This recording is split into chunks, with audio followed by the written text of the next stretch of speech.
तो चलिए आज समझते हैं कि आखिर वो कौन सी चीजें हैं जो किसी आम से घर को एक डरावनी कहानी में बदल देती हैं। और इसके लिए हम कुछ ऐसी घटनाओं को देखेंगे जिन्हें सच्ची माना जाता है। तो सवाल ये उठता है कि कोई घर भूतहा बिनता कैसे है? क्या ये बस सुनी सुनाई बातें हैं या फिर इसके पीछे कोई फॉर्मूला होता है? आइए इसे समझने के लिए कुछ मशहूर मामलों की गहराई में चलते हैं। देखिए, किसी भी भूतहा कहानी की जड़ में आपको लगभग हमेशा एक दर्दनाक अतीत मिलेगा। ऐसा लगता है जैसे हिंसा और दुख एक ऐसा गहरा दाग छोड़ जाते हैं जो कभी मिटता ही नहीं। अब चाहे वो भारत का कुंदन बाग हो, जहाँ कहते हैं कि आत्महत्याएं और काला जादू हुआ था, या फिर कचहरी बाड़ी की प्रताड़ित आत्माएं जिन्हें कभी न्याय नहीं मिला, इन सब में एक बात कॉमन है। ब्लाय मैनर में तो शैतानी रस्मों की बातें होती हैं। इन सभी कहानियों में एक गहरा काला इतिहास हमेशा आने वाले खौफ के लिए जमीन तैयार करता है। अब ऐसा नहीं होता कि किसी घर में घुसते ही कोई भूत सामने आ जाता है। नहीं, ये जो डर होता है ना, ये धीरे धीरे बढ़ता है। मतलब एक हल्की सी बेचैनी से शुरू होकर ये जानलेवा हमलों तक पहुंच जाता है। स्मॉल परिवार का केस इसका बिल्कुल सटीक उदाहरण है। शुरुआत हुई छोटी मोटी चीजों से, जैसे औजार अपने आप गायब हो जाते और फिर मिल जाते। फिर मामला और गंभीर हो गया। अजीब आवाजें, अचानक घर का ठंडा हो जाना, और फिर एक कारी परछाई दिखने लगी। बात यहीं नहीं रुकी और 15 सालों के अंदर ये सब कुछ हिंसक फिजिकल अटैक्स में बदल गया।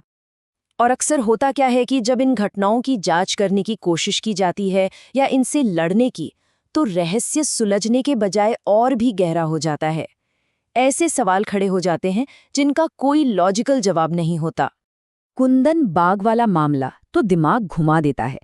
पुलिस रिपोर्ट कहती है कि 3 महिलाओं की मौत 6 महीने पहले हो चुकी थी, लेकिन उनके पड़ोसी, यहाँ तक कि एक चोर भी, कसम खाकर कहता है कि उसने उन्हें जिंदा देखा था।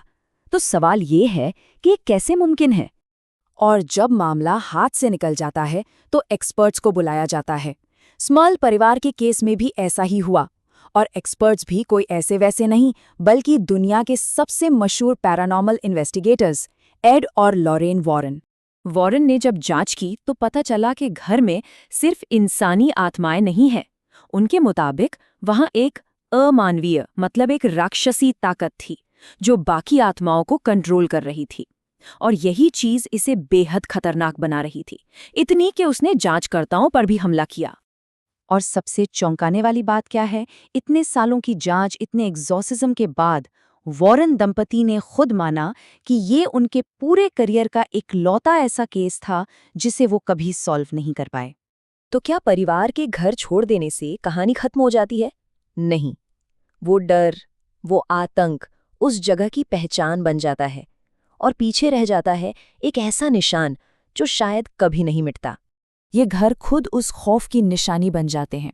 जैसे ब्लाय मैनर को हमेशा के लिए बंद कर दिया गया, टेरावेरा हाउस को गिरा तो दिया गया, लेकिन आज भी लोग उस जमीन से डरते हैं। और स्मॉल परिवार को तो 15 साल की भयानक पीड़ा के बाद अपना घर छोड़ना ही पड़ा। तो आखिर में सवाल यही बचता है कि क्या ये सब सिर्फ डराने वाली कहानियां हैं, या फिर इस बात का सबूत कि कुछ जगहों पर उनके अतीत का अंधेरा हमेशा के लिए बस जाता है।